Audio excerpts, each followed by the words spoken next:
Hello, my name is James Williams. Some of you may know me as Dolby or Pestilence85, depending on if you know me on YouTube or not.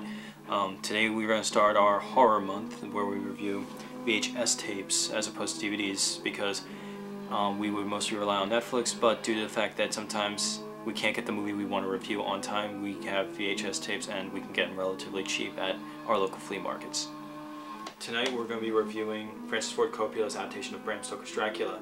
What the movie is an incoherent mess of melodrama, overacting, and ridiculous storytelling of the original story. The first problem I had with this movie was the actors. Gary Oldman, Winona Ryder, Anthony Hopkins, and Neo from The Matrix all star in this movie.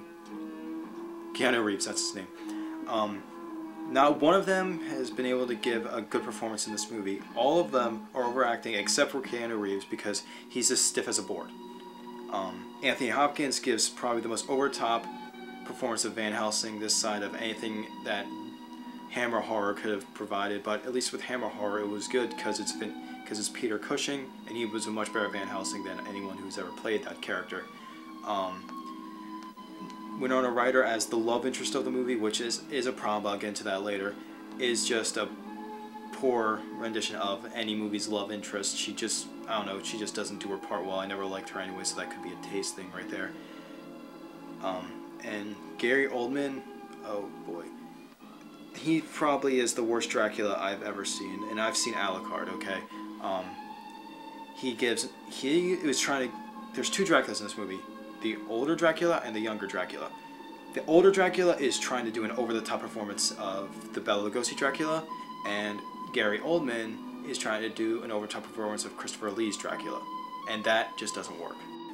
And the next problem I have with the movie is its plot. Now, it is an adaptation of Bram Stoker's Dracula, which is a good story. If you haven't read it yet, I'd highly recommend it to anyone who likes classic horror novels.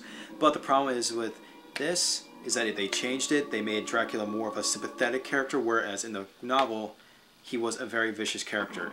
They made him based on the actual real-life Dracula, which is interesting, but I have a problem with that because when they did that, they completely retold the story, and I did a report on him so I would know a lot about that guy. And they made him, the tagline of the movie is, "Love never dies," if you can see that. Is that shot? And it shouldn't be a love story, for one thing. It should just be a horror movie, because that's what Dracula is. It's a horror story.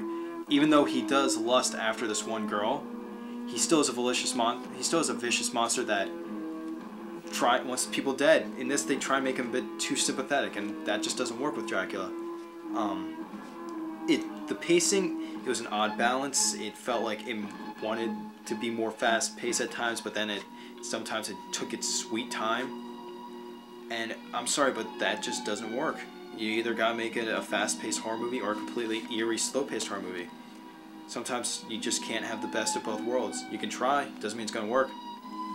And the last thing I'd like to talk about is the visuals. Now, the visuals are good, but it's the same problem I have with Avatar. Just because you have good visuals doesn't mean you're telling a good story. Doesn't mean it's gonna get anyone interested. But, you know, people nowadays are really just, as long as you can give them something good to look at, they won't care that they're getting a crap take on a classic story.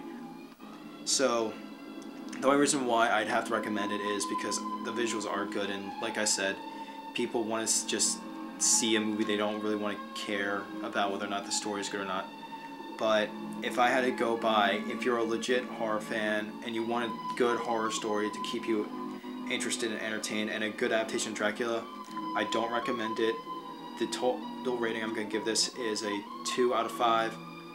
The only reason why it's getting that is because the visuals are very good, and it is a story of Dracula. If this was anything else, they'd have 1 star minus. But since that's what it is, I have to give it that. Anyways, this is the review of Bram Stoker's Dracula. Not recommended for straight up horror fans, but recommended for people who aren't really into horror and just want to watch a movie that gives them something good to look at.